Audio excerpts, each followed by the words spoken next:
U turn Anubrata ঘনিষ্ঠ প্রাক্তন বিধায়ক নরেশ বাউরি কাজল শেখের প্রশংসায় কেষ্ট ঘনিষ্ঠ নেতা। গত 3 বছরে জেলার অভূতপূর্ব উন্নয়ন হয়েছে। জেলার সভাধিপতির আসনে শ্রেষ্ঠ লোককে বসিয়েছেন মমতা অভিষেক। নরেশ বাউরির শিবির বদল ঘিরে বোলপুর তৃণমূলে জোর জল্পনা।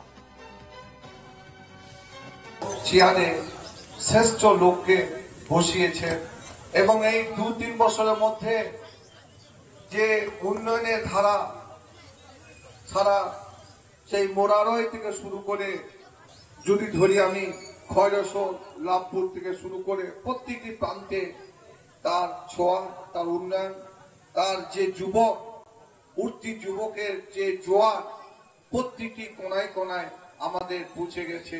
তাই আমি একজন বীরভূমবাসী হিসাবে গর্ববোধ করছি যে বহুদিন পর আমরা এত ভালো একজনকে সভাধিপতি পেয়েছি। আগামী দিনে আমাদের আরো পথ দেখাবে।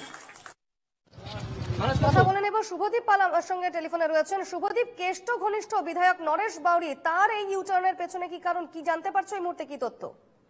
দেখো, গত কয়েক মাস ধরেই কিন্তু বীরভূম রাজনীতিতে অনুব্রত মণ্ডল এবং কাজল শেখের অনুগামীদের মধ্যে কিন্তু বারবার সংঘাত লক্ষ্য করা গেছে এবং শাসক দল যে কার্যত বীরভূম জেলায় দুভাগে বিভক্ত হয়ে গেছে সেই নমুনা কিন্তু বারবার উঠে এসেছে। এর আগে আমরা কিন্তু অনুব্রত মণ্ডলের অডিও ভাইরাল কাণ্ডের পরেই দেখেছিলাম যে সাঁইথিয়া ব্লকের অন্তর্গত পঞ্চায়েত উপপ্রধান তার লোকজনকে নিয়ে অনুব্রত মণ্ডলের লবি ছেড়ে কার্যত কাজল শেখের লবিতে যোগদান করেছে।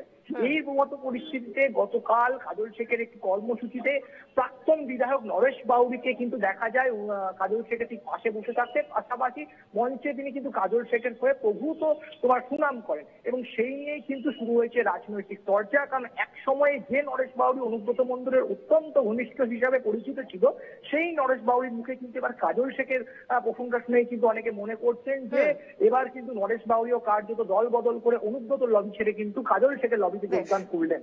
অতএব যতই শীর্ষ নেতৃত্ব বলুক না কেন গোষ্ঠী কোন্দল বন্ধ করা হোক, গোষ্ঠী কোন্দল নেই বীরভূমে, কিন্তু বীরভূম আছে বীরভূমেই। আপাতত ধন্যবাদ শুভদীপ, পরবর্তীতে আবার আসবো।